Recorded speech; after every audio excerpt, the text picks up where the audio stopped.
ಬಾಯ್ ನ್ಯೂಸ್ಗೆ ಸ್ವಾಗತ.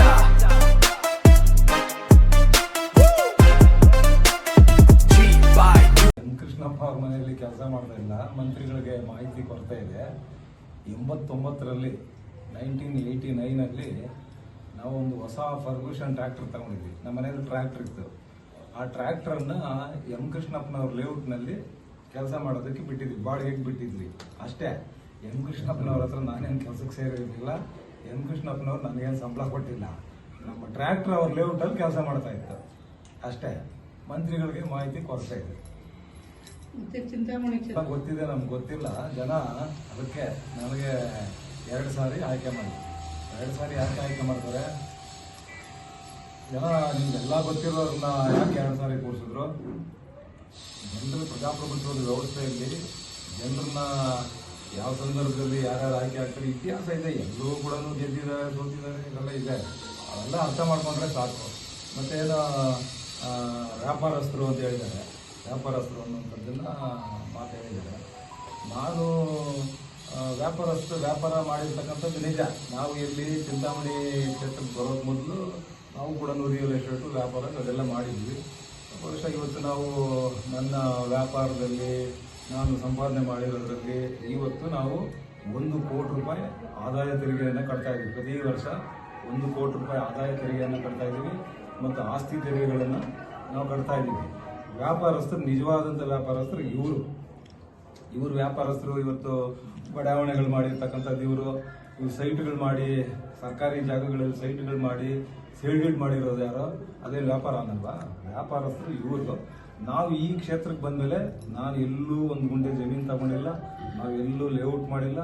ನಾನೆಲ್ಲೂ ಬೆಂಗಳೂರಲ್ಲಿ ಕೂಡ ಎಲ್ಲೂ ಲೇಔಟ್ ಮಾಡಿಲ್ಲ, 1 ಗುಂಟೆ ಜಮೀನು ತಗೊಂಡಿಲ್ಲ. ಈಗ ಅಂದರೆ ಚಿಂತಾಮಣಿಗೆ ಬಂದ ಮೇಲೆ ಅದಕ್ಕೆ ಮೊದಲು ನಾವು ಕೂಡ ವ್ಯಾಪಾರಗಳು ಮಾಡಿದ್ವಿ. ಆ ವ್ಯಾಪಾರ ಮಾಡಿರೋದ್ರಿಂದ ಇವತ್ತು ಕೂಡ ನಾವು ಪ್ರತಿ ವರ್ಷ 1 ಕೋಟಿ ರೂಪಾಯಿ ಆದಾಯ ತೆರಿಗೆಯನ್ನು ಕಟ್ತೀವಿ, ಆಸ್ತಿ ತೆರಿಗೆಗಳನ್ನು ಕಟ್ತೀವಿ. ಈಗ ಚಿಂತಾಮಣಿಗೆ ಬಂದ ಮೇಲೆ ಯಾವುದೂ ವ್ಯಾಪಾರನೂ ಇಲ್ಲ. ಚಿಂತಾಮಣಿಗೆ ಬಂದ ಮೇಲೆ ಕೂಡ ಇವರು ಸಾಕಷ್ಟು ವ್ಯಾಪಾರಗಳು ಮಾಡ್ತಾ ಇದ್ದಾರೆ.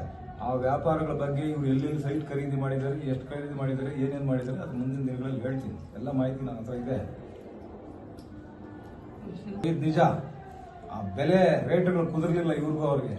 ಆಗ ಇವರು ಇಲ್ಲಿ ಖಾಸಗಿ ಮೆಡಿಕಲ್ ಕಾಲೇಜ್ ಮಾಡೋದಕ್ಕೆ ಸ್ವಾಮೀಜಿನ ಮುಂದೆ ಬಿಟ್ಟು ಟ್ರಸ್ಟ್ಗೆ ಜಮೀನು ತಗೊಳ್ಬೇಕು ಅಂತ. ಯಾಕೆ? ಕಾನೂನು ಬಡವ್ರಿಗೊಂದು ಬಲಾಢ್ರಿಗೊಂದು ಕಾನೂನಾ?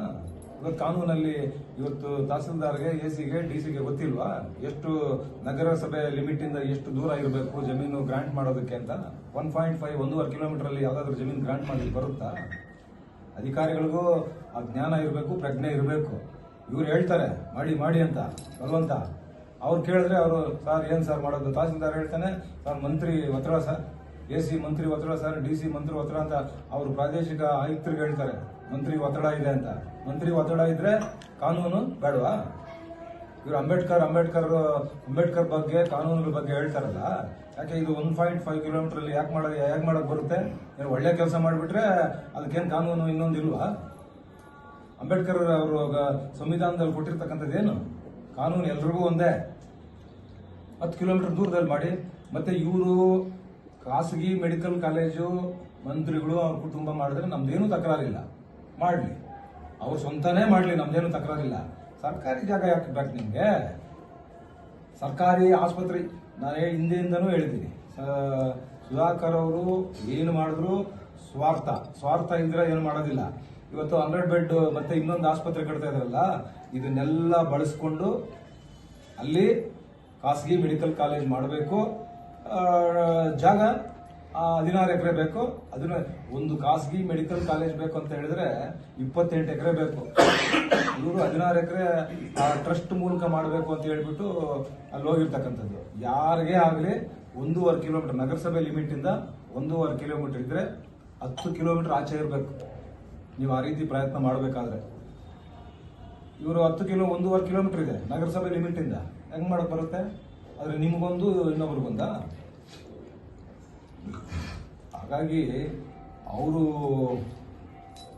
ಬಹಳ ಪ್ರೊಫೆಸರ್ಗಳು ಏನೇನೋ ಹೇಳಿದ್ದಾರೆ, ಅರ್ಥ ಮಾಡ್ಕೊಂಡ್ಲಿ ಕಾನೂನುಗಳು ಹೆಂಗಿದಾವೆ ಅಂತ. ಕಾನೂನು ಹೇಗಿದೆ? ಅಂಬೇಡ್ಕರ್ ಕೊಟ್ಟಿರ್ತಕ್ಕಂಥ ಕಾನೂನು ನಿಮ್ಗೊಂದು, ನಮ್ಗೊಂದು, ಇನ್ನೊಬ್ರಿಗೊಂದಲ್ಲ, ಎಲ್ರಿಗೂ ಒಂದೇ ಕಾನೂನು. ಅವ್ರು ಮೆಡಿಕಲ್ ಕಾಲೇಜ್ ಮಾಡೋದ್ರಲ್ಲೂ ನಮ್ದೇನು ತಕರಾರಿಲ್ಲ, ಮಾಡಲಿ. ದುಡ್ಡಿರೋರು ಮಾಡಿದ್ರೆ ಇನ್ಯಾರು ನಾವು ಮಾಡೋಕ್ಕಾಗುತ್ತಾ? ಅವ್ರ ಹತ್ರ ದುಡ್ಡಿದೆ, ಅವ್ರು ಮಾಡ್ತಾರೆ, ಮಾಡಲಿ, ತೊಂದರೆ ಇಲ್ಲ. ಆದರೆ ನೀವು ಖರೀದಿ ಮಾಡಿ ನೀವು ಸರ್ಕಾರಿ ಜಾಗನ ಮಠದ ಮುಂದೆ ಇಟ್ಬಿಟ್ಟು ಆ ಮಠದ ಹೆಸರು ಇವತ್ತು ಎಲ್ಲೋ ಇದೆ, ಆಕಾಶದಲ್ಲಿದೆ. ದೊಡ್ಡ ಬುದ್ಧಿಯವರು ಹೋದ್ಮೇಲೆ ಚಿಕ್ಕ ಬುದ್ಧಿಯವರು ಬಂದ ಮೇಲೆ ಆ ಮಠದ ಹೆಸರು ಶಿಖರಕ್ಕೆ ಏರಿಸಿದ್ದಾರೆ. ಅವ್ರನ್ನ ಯಾಕೆ ಪಾಪ ನೆಲ ಕಚ್ಚಿಸ್ತೀರ? ಅವ್ರಿಗೆ ಯಾಕೆ ಮಸಿ ಬೆಳೆಯಕ್ಕೆ ಹೋಗ್ತೀರಾ? ಅದು ಮಾಡಬೇಡಿ.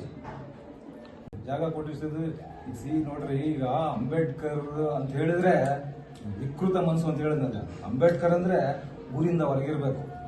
ಇವ್ರ ಮನಸ್ಥಿತಿ ಹೇಗಿದೆ ಅಂದ್ರೆ 40 ವರ್ಷಗಳ ಹಿಂದೆ ಹಳ್ಳಿಗಳಲ್ಲಿ ಯಾರಾದ್ರೂ ಅಮ್ಮ ನೀರು ಕೊಡಿ ಅಂದ್ರೆ ಅವರು ಗ್ಲಾಸ್ ಕೊಡ್ತಾ ಇರ್ಲಿಲ್ಲ, ಚೆಂಬು ಕೊಡ್ತಾ ಇರ್ಲಿಲ್ಲ. ಯಾರಾದ್ರೂ ದಲಿತರು ಅವರು ಇವರು ಹೋದ್ರೆ ಹಿಂಗೆ ಹಿಡ್ಕೊಬೇಕಾಗಿತ್ತು. ಹಿಂಗೆ ಹಿಡ್ಕೊಂಡ್ರೆ ಮೇಲೆಯಿಂದ ನೀರು ಹಾಕ್ತಾ ಇದ್ರು. ಆ ಪರಿಸ್ಥಿತಿ, ಅಂತ ವಿಕೃತ ಮನಸ್ಸು ಇವ್ರದ್ದು. ಅಂಬೇಡ್ಕರ್ ಭವನ ಏನು ಇತಿಹಾಸ, ಅದಕ್ಕೇನು ಇತಿಹಾಸ ಬೇಕಾಗಿಲ್ಲ. ಒಂದು ಅಂಬೇಡ್ಕರ್ ಭವನ ಸಂವಿಧಾನದಲ್ಲಿ ಕೊಟ್ಟಿರ್ತಕ್ಕಂಥವ್ರು, ನಮ್ಮ ಬದುಕನ್ನ ಕಟ್ಕೊಂಡಿರ್ತಕ್ಕಂಥವ್ರು, ಒಂದು ಸಮಾಜವನ್ನ ಸೃಷ್ಟಿ ಮಾಡಿರ್ತಕ್ಕಂಥವ್ರು, ಸಮಾಜ ಇರಬೇಕು ಅಂತ ಬಯಸಿರ್ತಕ್ಕಂಥವ್ರು, ಅಸ್ಪೃಶ್ಯತೆಯನ್ನು ಹೋಗಲಾಡಿಸ್ಬೇಕು ಅನ್ನೋರು, ಅಸಮಾನತೆಯನ್ನು ಹೋಗಲಾಡಿಸ್ಬೇಕು ಅನ್ನೋರು, ಅಂತ ಹೃದಯ ಭಾಗದಲ್ಲಿ ಇರಬೇಕು ಅಂತ ನಾವು ಮಾಡಿದ್ದೀವಿ. ಅದನ್ನು ಒಪ್ಕೊಬೇಕು. ಅದನ್ನ ಬಿಟ್ಬಿಟ್ಟು ನಾನು ಮಾಡಿದ್ದೆ, ನಾನು ಒಬ್ಬರು ನೀವು ಏನೇನು ಮಾಡಿದ್ದೀರ ಅಂತ ಗೊತ್ತಿದೆ. ಯಾವ್ಯಾವ ಭವನ ಕಟ್ಟಕ್ಕೆ ಹೋಗಿದ್ರಿ, ಕಲಾಭವನ ಕಟ್ಟಕ್ಕೆ ಹೋಗಿದ್ರಿ, ಮತ್ತು ಎಲ್ಲ ವರ್ಗಗಳ ಸಮುದಾಯದವ್ರನ್ನ ಕರೆಸಿ ನೀನೊಂದು ಅರ್ಜಿ ಕೊಡು, ನೀನೊಂದು ಅರ್ಜಿ ಕೊಡು, ಎಲ್ಲ ಇದೆಯಪ್ಪ, ಎಲ್ಲ ಗೊತ್ತಿದೆ, ನಾವೇನು ಹೇಳ್ಬೇಕಾಗಿಲ್ಲ. ಮೆಡಿಕಲ್ ಕಾಲೇಜ್ ಮಾಡಿ ನಮ್ದೇನೂ ತಕರಾರಿಲ್ಲ, ಖುಷಿ ಆಗ್ತದೆ. ನಮ್ಮ ವಿಭಾಗದಲ್ಲಿ ಇರ್ತಕ್ಕಂಥ ಜನರಿಗೆ ಅಕಸ್ಮಾತ್ ಬೆಂಗಳೂರಿಗೆ ಬೇರೆ ಕಡೆ ಹೋಗುವಂತ ತಪ್ಪು ಹೋಗ್ತದೆ. ಮೆಡಿಕಲ್ ಕಾಲೇಜ್ ಏನು ಸುಮ್ಮನೆ ಕೊಡಲ್ಲ, ಕೋಟ್ಯಾಂತರ ರೂಪಾಯಿ ಕೊಡಬೇಕು, ಆದ್ರೂ ಕೂಡ ಹತ್ರ ಇರ್ತದೆ ಈ ಭಾಗದಲ್ಲಿ ಇರ್ತಕ್ಕಂಥದ್ದು. ಮಾಡಲಿ. ಈ ಸರ್ಕಾರಿ ಜಾಗದಲ್ಲಿ ಮತ್ತು ನಗರಸಭೆ ಲಿಮಿಟ್ ಒಳಗಡೆ ಇದೆಯಲ್ಲ, ಅದು ಕಾನೂನು ಬಾಹಿರವಾಗಿರ್ತದೆ. ಹಾಗಾಗಿ ನಾನು ಮೊನ್ನೆ ಪ್ರಾದೇಶಿಕ ಆಯುಕ್ತರಿಗೆ ಹೇಳಿದ್ದೀನಿ, ಇವರು ಒಂದೇ ವಾರದಲ್ಲಿ village accountant, revenue inspector, deputy tahsildar, AC, DC, ADC ಎಲ್ಲ ರಿಪೋರ್ಟ್ ಒಂದೇ ವಾರದಲ್ಲಿ 10 ದಿವಸದಲ್ಲಿ. ಏನೋ ಅವ್ರ ಪ್ರಜ್ಞೆ ಇಲ್ವಾ? 1.5 ಕಿಲೋಮೀಟರ್ ಇದೆ, ಇದು ಮಾಡಕ್ ಬರೋದಿಲ್ಲ ಅನ್ನುವಂಥ ಪ್ರಜ್ಞೆ ಇಲ್ವಾ ಅಧಿಕಾರಿಗಳಿಗೆ? ಮಿನಿಸ್ಟರ್ ಹೇಳ್ಬಿಟ್ರೆ ಏನ್ ಬೇಕಾದ್ರೂ ಮಾಡೋದಾ? ತಪ್ಪು. ಅವೆಲ್ಲ ಮಂತ್ರಿಗಳಾಗಿರ್ತಕ್ಕಂಥವ್ರು ಇನ್ನೊಬ್ಬರಿಗೆ ಆದರ್ಶವಾಗಿರ್ಬೇಕು, ಮಾದರಿಯಾಗಿರ್ಬೇಕು, ಮಾದರಿಯಾಗಿ ಕೆಲಸ ಮಾಡ್ಬೇಕು ಅವರು. ಇವ್ರು ನೋಡಿ ಬೇರೆ ಮಂತ್ರಿಗಳು ಕೂಡ ಚಿಂತಾಮಣಿಯಲ್ಲಿ ಏನ್ ಮಾಡ್ತಾ ಇದಾರೆ, ಇದನ್ನ ಕಲಿಬೇಕಾ ಜನ? ಇಂಥದನ್ನ ಕಲಿಬೇಕೇನಪ್ಪ? ಮಂತ್ರಿಗಳು ಕೂಡ ಅರ್ಥ ಮಾಡ್ಕೊಬೇಕು, ಕಾನೂನು ಪ್ರಕಾರವಾಗಿ ಕೆಲಸ ಮಾಡ್ಬೇಕು. ಕಾನೂನು ಅಭಿವೃದ್ಧಿ ಕೆಲಸದಲ್ಲಿ ನಾವೆಲ್ಲೂ ವಿರೋಧ ಮಾಡ್ತಾ ಇಲ್ಲ. ನಾನು ಈಗ ಅವ್ರ ಕಾಲೇಜ್, ಇಂಜಿನಿಯರಿಂಗ್ ಕಾಲೇಜ್ ಮಾಡ್ತಾ ಇದ್ದಾರೆ, ನಾವೇನು ವಿರೋಧ ಮಾಡಿಲ್ಲ. ನನಗೆ ಯಾರ್ಯಾರು ಹೇಳಿದ್ರು ಬೆಟ್ಟ ಕೊರೆದು ನಾನು ಅದನ್ನ ಹೇಳಕ್ ಹೋಗಿ ಅಭಿವೃದ್ಧಿ ವಿರೋಧಿ ಅಂತ ನಾನು ಯಾಕೆ ಅನ್ಸ್ಬೇಕು? ಮಾಡ್ಲಿ, ಒಳ್ಳೆ ಕೆಲಸ ಮಾಡ್ತಾ ಇದಾರೆ. ಇವಾಗ ಆಸ್ಪತ್ರೆಗಳು, ಇನ್ನು ಬೇರೆ ಬೇರೆ ಕಟ್ಟಡಗಳು ಎಲ್ಲೆಲ್ಲಿ ಏನೇನು ಮಾಡ್ತಾರೋ, ಚೆಕ್ ಡ್ಯಾಮ್ಗಳು, ನಾವೆಲ್ಲೂ ಅದ್ರ ವಿರುದ್ಧ ಮಾಡ್ತಾ ಇಲ್ಲ. ನಾವು ಮಾಡ್ತಾ ಇರ್ತಕ್ಕಂಥದ್ದು ಸರ್ಕಾರಿ ಆಸ್ತಿಗಳು ನಿಮ್ಗೆ ಆಗ್ಬೇಕು. ಸರ್ಕಾರಿ ಆಸ್ತಿಗಳು ನಮ್ಗೆಲ್ರಿಗೂ ಗೊತ್ತಿದೆ, ಅಲ್ಲಾಗ್ಲಿಲ್ಲ, ಇಲ್ಲಿ ಬಂದಿದ್ದಾರೆ ಇನ್ವೆಸ್ಟ್ ಮಾಡೋದಕ್ಕೆ, ಅದು ಟ್ರಸ್ಟ್ ಮುಖಾಂತರ ಮಾಡೋದಕ್ಕೆ ಬಂದಿದ್ದಾರೆ. ಈ ಸೈಡು ಅದೆಲ್ಲ ಮಾಡಬೇಕು ಅಂದ್ರೆ ನೀವು ಮಾಡಿ ನೀವು 28 ಎಕರೆ ಜಮೀನು ತಗೊಂಡು ಮಾಡಿ, ಅಥವಾ ನೀವು ಎಷ್ಟು ಎಕರೆ ತಗೊಂತೀರೋ ನೀವು ಮಾಡಿ. ನಾವು ಈಗ ದುಡ್ಡು ಇರ್ತಕ್ಕಂಥವರೇ ಮಾಡ್ಬೇಕಾಗಿರೋದು, ನಮ್ಮಂತವ್ರು ಮಾಡೋಕ್ಕಾಗಲ್ಲ. ಮಾಡಿ, ನೀವೇ ಮಾಡಿ, ತೊಂದರೆ ಇಲ್ಲ. ನಿಮ್ಗೆ ಆಸ್ತಿಗಳು ಆಗ್ಬೇಕು. ಸರ್ಕಾರಿ ಆಸ್ತಿಗೆ, ಈಗ ಸರ್ಕಾರಿ ಆಸ್ತಿ ಅನ್ನೋದಕ್ಕೆ ನಮ್ಗೆ ಇರೋದು ಅಷ್ಟೇ. ಸರ್ಕಾರಿ ಆಸ್ತಿ ಇಲ್ದಿರ ಅವ್ರ ಖಾಸಗಿ, ಇವಾಗ ಅವ್ರು ಲೇಔಟ್ ಮಾಡಿದ್ರೆ ನಮ್ದೇನು ತಕರಾರು ಮಾಡಿದ್ವಾ? ನಾವೇನ್ ಮಾಡಿಲ್ವಲ್ಲ. ಅಲ್ಲಿ ಪಕ್ಕದಲ್ಲಿ ಒಂದು ಜಾಗ ಇದೆ, ಕಲ್ಲಳ್ಳಿ ಕೆರೆ, ಇವ್ರ ಅಡ್ಜಸೆಂಟ್ ಲೇಔಟ್ ಅಡ್ಜಸೆಂಟ್ ಇರ್ತಕ್ಕಂಥದ್ದು ಕಲ್ಲಳ್ಳಿ ಕೆರೆ ಇದೆ. ಆ ಕೆರೆಯಲ್ಲಿ ಅವನ ಕೋದಂಡರಾಮ್ ಶೆಟ್ಟಿ ಅಂತ ಒಂದು ಹೆಸರು ಸೇರಿಸ್ಬಿಟ್ಟಿದ್ದಾರೆ. ಇವಾಗ ನಿಮ್ಗೆ ಅದು ಅರಿವಿಲ್ವಾ? ನಿಮ್ಗೆ ಪ್ರಜ್ಞೆ ಇಲ್ವಾ? ಅದು ಹೆಸರು ತೆಗೆಸ್ಬೇಕು ಅಂತ ಹೇಳಿ ತಹಸೀಲ್ದಾರ್ಗೆ, ACಗೆ, DCಗೆ ನೀವು ಹೇಳಕ್ಕಾಗಲ್ವಾ?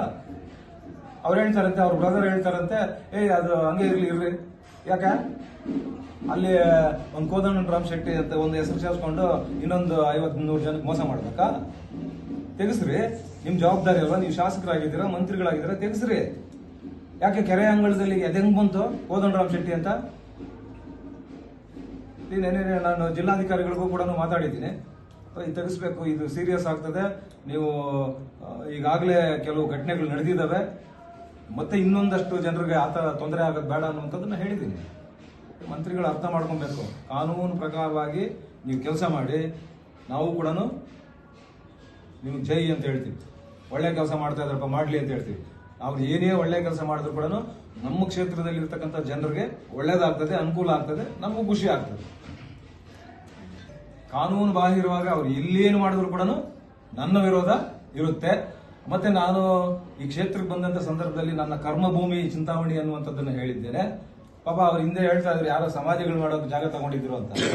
ಆಯ್ತು, ಹೌದು, ನಿಜ. ಸಮಾಧಿಗಳು ಮಾಡೋದಕ್ಕೆ ನನ್ಗೆ ತಗೊಂಡಿರೋದು. ನಮ್ಮ ಲೀಡರ್ಗಳು ಕೂಡ ಹೇಳಿದ್ದೀನಿ, ಯಾವತ್ತಾದ್ರೂ ನಮ್ಮ ಕಾಲು ಆದ್ರೆ ನಾನು ನೋಡಿ ಇಂತಹ ಜಾಗದಲ್ಲೇ ಸಮಾಧಿ ಮಾಡ್ಬೇಕು ಅನ್ನುವಂಥದ್ದನ್ನು ತೋರಿಸಿದ್ದೀನಿ.